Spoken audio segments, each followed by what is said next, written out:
Hello everyone, today I'd like to talk to you about a few influential social theorists. The first social theorist that I would like to talk to you about is Herbert Spencer, who grew up in England and is sometimes called the second founder of sociology. He said that sociologists should keep their hands off society because societies grow through a natural evolution. They evolve from a lower barbarian state to a higher civilized form, a natural process that improves society. Spencer called this principle the survival of the fittest. Spencer's idea was that it is wrong to help the poor, and that offended many.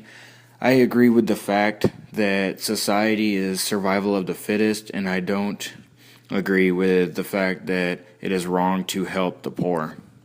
I believe that everyone goes through hard times and should feel secure that they will be helped to a certain extent. For example, it is not right that people go to work and work hard every day to help someone on welfare that is unwilling to go out and make things happen for themselves. I do agree with the fact that the harder you work, the more you should be rewarded. The second social theorist that I would like to talk to you about is Karl Marx. Karl Marx not only influenced sociology but also world history.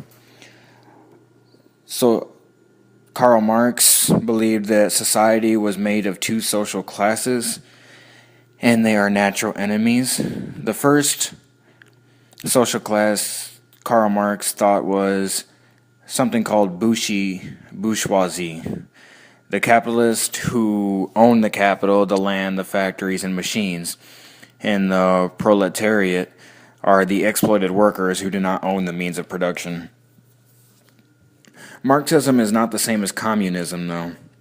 Although Marx proposed revolution as the way for workers to gain control of society, he did not develop the political system called communism.